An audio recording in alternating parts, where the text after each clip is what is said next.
A dengue, ela pode trazer complicações para gestação, para o parto? Quais seriam essas complicações? Como lidar com essa situação? Tipo, tô grávida e eu tô com dengue, e agora? O que eu faço, né? Assim, a primeira coisa que a gente orienta a paciente é manter a calma, né? E entrar em contato direto com o médico assistente, tá? E é uma coisa que isso serve para não só para dengue, mas para qualquer quadro na gestação. A paciente, eu diria para ela não esperar o médico responder, porque às vezes não é algo que não pode esperar. A dengue, ela oferece riscos, é uma infecção, né, como várias outras, e todo quadro infeccioso ele pode surtir efeitos no feto, principalmente dificuldade de crescimento desse feto, né? A gente teve há alguns anos atrás aí o boom da irmã da dengue, que é o Zika, né, o Zika vírus, né? Que evoluía com quadros graves de microcefalia, e aí a gente tem, pós-nascimento, sequelas neurológicas importantes. Então, a dengue ela também oferece esses riscos de crescimento. A mãe fica muito comprometida. Então, da mesma maneira que a mãe compromete, o bebê também compromete, né? Então, a gente tem, sim, algumas complicações. O principal é cuidar da mãe. Uma vez que a mãe vai ter o suporte, a tendência é que o feto fique estabilizado, até porque é uma doença autolimitada, né?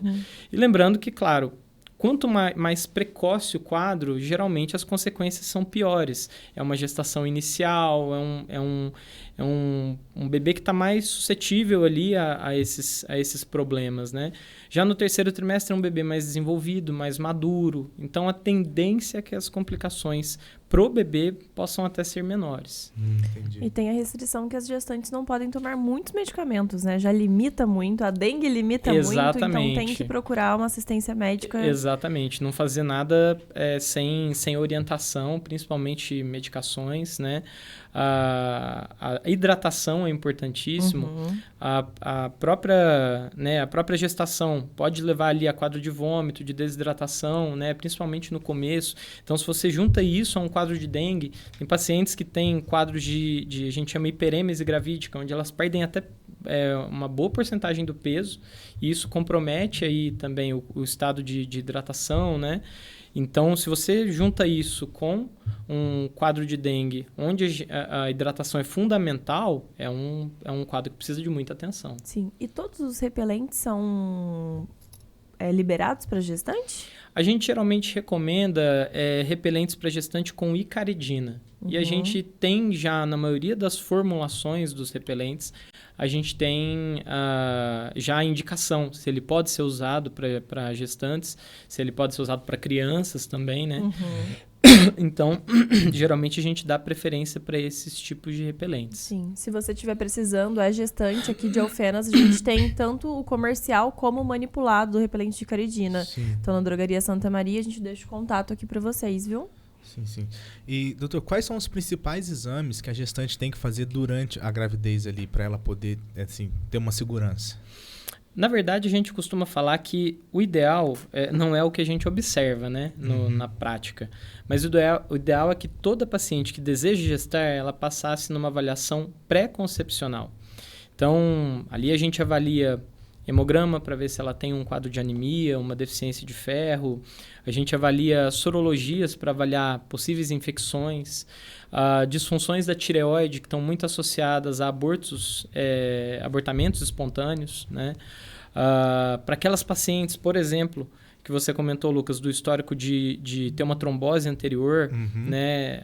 Se tem múltiplos parentes ali com histórico de trombose, às vezes trombose imotivada, sem um motivo, né? A gente investiga as trombofilias também.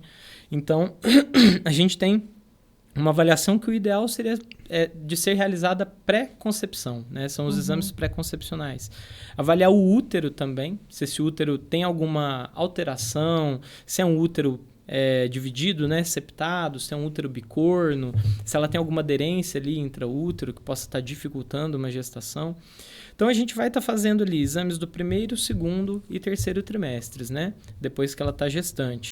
No primeiro trimestre, geralmente, a gente faz as sorologias, né? Para sífilis, HIV, toxoplasmose, rubéola, né?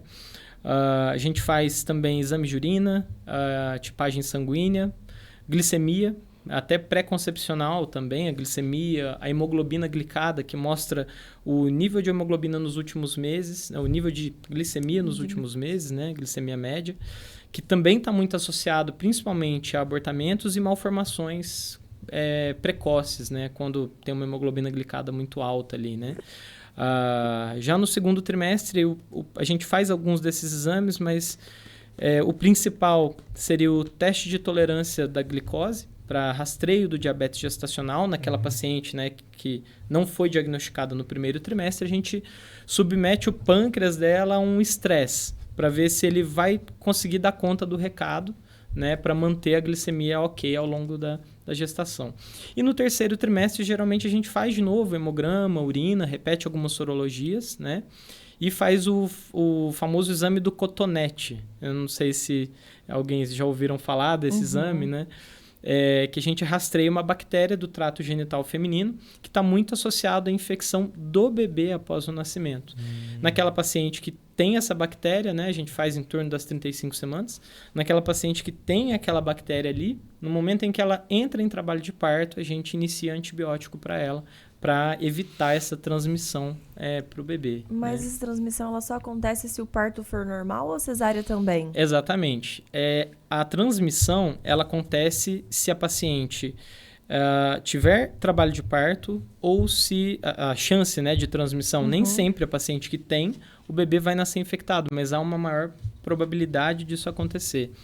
Mas, na verdade, a transmissão ela acontece naquela paciente ou que rompeu bolsa ou que entrou em trabalho de parto. Pacientes que estão fora de trabalho de parto com a bolsa íntegra, né, se ela tiver o exame positivo, mas ela optar, por exemplo, por uma cesárea, ou ela tiver uma indicação de uma cesárea, ela não precisa do antibiótico. A transmissão ocorre pelo contato com o canal do parto infectado, vamos dizer assim, né? Colonizado, vamos dizer assim. E o que pode trazer de malefício para o feto caso ele seja infectado com essa bactéria? Geralmente a gente tem uma associação maior aí de infecções, né, respiratórias para o feto, né? E aí, principalmente se for um feto prematuro, as complicações são maiores. Mas, em geral, infecções do trato respiratório, sepse, né, que é a infecção generalizada, a gente tem algumas possíveis complicações, né, para esse bebê. Então, quando ela tem a gente até costuma anotar na carteirinha de pré-natal, eventualmente é uma paciente que vai ganhar com o médico, com o colega plantonista, a gente coloca bem em letras garrafais, assim, né? Streptococo positivo. Para a hora que bater o olho no cartão, opa, vamos começar antibiótico para ela. Sim, sim.